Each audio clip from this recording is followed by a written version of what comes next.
बहुव्रीहि समास का देखा हमने उदाहरण। जैसे बहुव्रीहि समास कैसे कहते हैं, उसके दोनों पद प्रधान होते हैं और जो समस्त पद बनता है उसे किसी संज्ञा की ओर इशारा किया जाता है, अन्य संज्ञा का बोध करवाते जो समस्त पद होते हैं।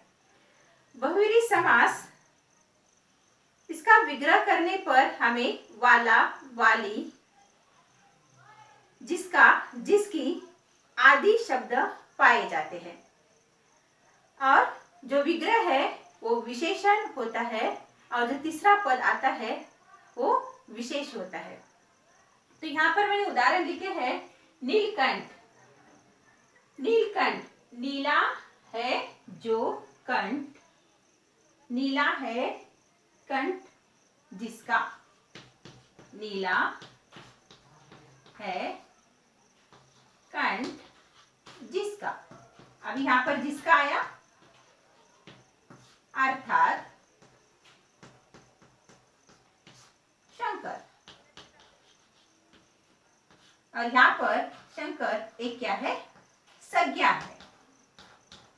तो हमने क्या कहा था, बहुव्रीहि समास में दोनों पद प्रधान नहीं होते हैं और जो समस्त पद बनता है वो किसी संज्ञा की ओर इशारा करता है, और ये क्या है, शंकर क्या है, संज्ञा है।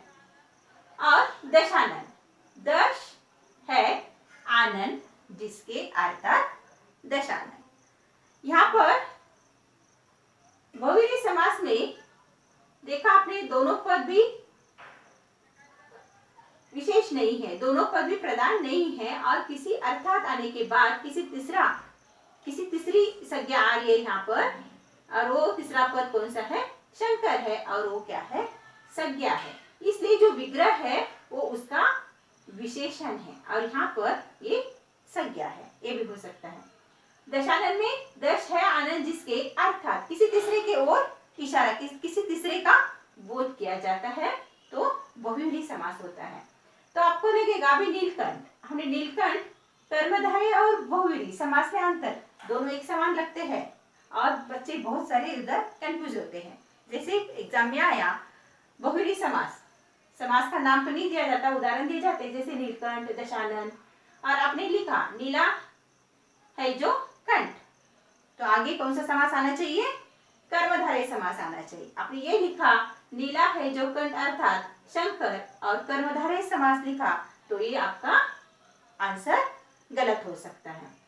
इसीलिए यहाँ पर नीलकंठ का कर्मधारय समास क्या हो सकता है, कैसे विग्रह करोगे कर्मधारय समास में इसको, नीला है जो कंठ, नीला है जो कंठ, किसी तीसरे का एक किया हमने, या कोई संज्ञा आई है इधर, किसी का नाम आया है नहीं, यहाँ पर नीला है जो कंठ जिसका अर्थात शंकर, किसी तीसरे का बोध हुआ है, किसी की ओर इशारा किया गया और वो संज्ञा है, इसलिए ये क्या है, बहुव्रीहि समास है। और कर्मधारय समास में पहला पद विशेषण, दूसरा पद विशेष होता है जो आया तो कौन सा समास है वो, कर्मधारय। अब यहाँ पर जिसका अर्थात ये जो शब्द आते हैं तब बहुव्रीहि समास होता है। ये दोनों का अंतर ध्यान रखना है। दशानन, अभी यहाँ पर द्विगु समास भी हो सकता है क्योंकि दश संज्ञावाची है, कर्मधारय भी हो सकता है, कैसे, दस आनंद है जो, हो गया। और यहाँ पर बहुव्रीहि समास के इसकी ये कैसे होगा विग्रह, दस आनंद है जिसके अर्थात कौन है, रावण, जो रावण का प्रयोग किया हमने और संज्ञा है वो, तो ये बहुव्रीहि समास है। तो यहाँ पर दोनों का अंतर ध्यान से देखिए, समझिए और पढ़िए समास पूरे, और समास के जो पूरे समास के भेद है उनको लिखिए, क्योंकि जो उसकी स्पेलिंग्स है, जो उसके शब्द है वो गलत ना हो सके।